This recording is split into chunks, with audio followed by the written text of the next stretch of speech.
Company records indicate that less than 15% of employees commute to work using public transportation.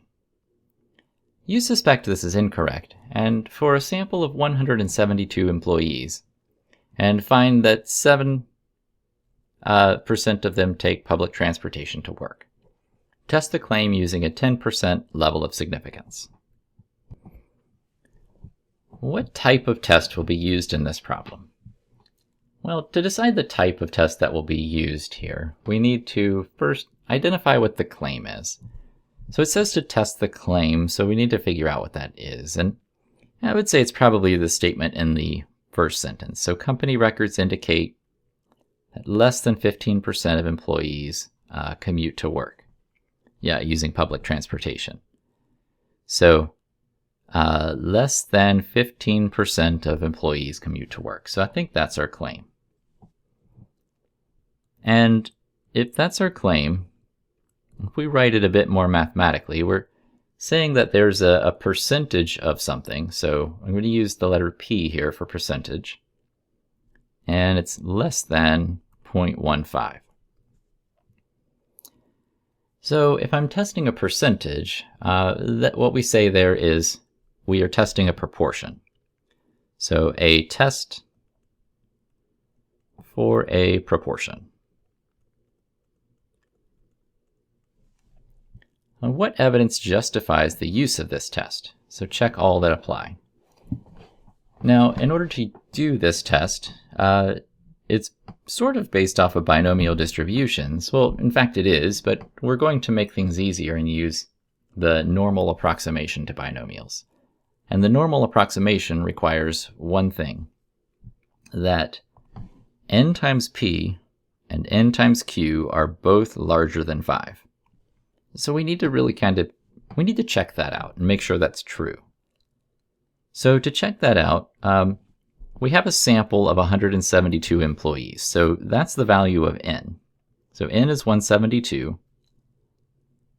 The probability that some of them actually take public transportation is p, which is the value that we're going to get from the null hypothesis, so 0.15. And then, of course, q is just 1 minus p, so 1 minus 0.15, which is 0.85. So what we need to make certain of is that 0.15 times 172 and 0.85 times 172 are both bigger than 5. So I'll just grab a calculator, check that out. So 0.15 times 172, that's 25. And then certainly 0.85, which is a larger percentage of 172 then would also obviously be bigger than 5. So that justifies our test. Now, we need to form a hypothesis, so we have to come up with the null and the alternative hypotheses. And that's determined from the claim. And the claim, just to write it back down here, was that p is less than 0.15.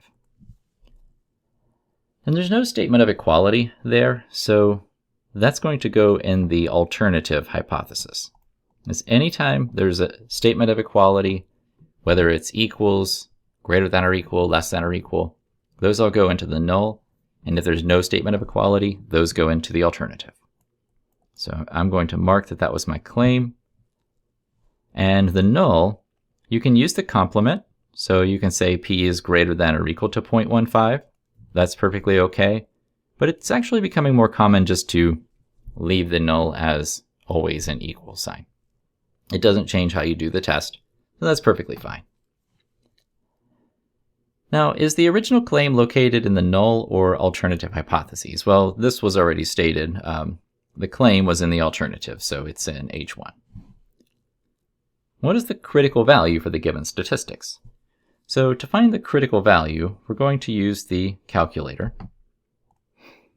And under the stat menu, go over to the tests. That's where you're going to find all your functions for hypothesis testing. And you come down for test for a proportion, you're going to use one prop z test.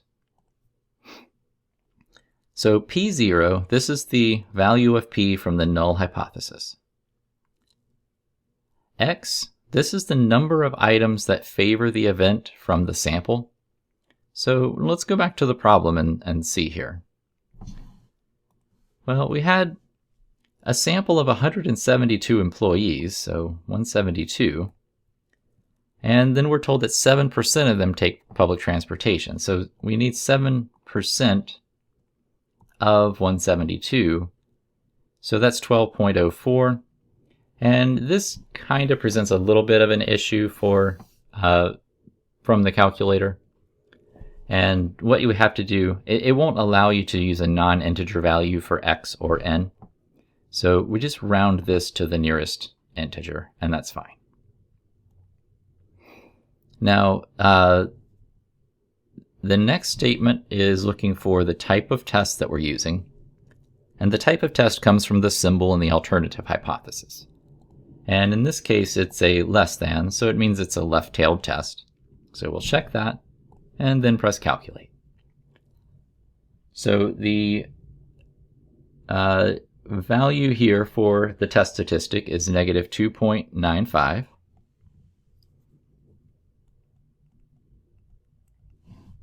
And our p-value is 0.0016. What is the decision based on the given statistics? Well, let's see here. So the decision based on the given statistics, what we do is we take our p-value, right over here, and that p-value as a percentage would be 0.16%. And we compare that to our level of significance, which should have been given in the problem, so let's see. So test the claim using a 10% level of significance. Okay, so that is 10%. And I can see that the p-value is less than alpha. And the rule is, if p is low, the null must go. So if the p-value is less than alpha, we reject the null hypothesis. So that's our decision, given the sample statistics. And the correct interpretation, all right, using a 10% level of significance, we just fill in the alpha level to start. They're blank sufficient evidence. So we rejected the null hypothesis, so that's a very strong statement. So there is. If we had failed to reject the null hypothesis, we put is not, because that's the weaker of the two results. So there is sufficient evidence to blank the claim. And to come up with this, you can go back to the original hypothesis. And effectively what's happening is we rejected the null hypothesis. So for our purposes, let's just say that we're stating the null hypothesis is false, which implies that the alternative would be true. And if the alternative is true, that means the claim is true, because the alternative is the claim. So we want to choose the wording that makes it sound like we are in support of this. So there is sufficient evidence to support the claim that less than 15% of employees commute to work using public transportation. Now, another way of doing this is if you just memorize that if the claim is in the alternative, you're trying to support it, but if the claim is in the null, you're trying to reject it. That will work every single time as well.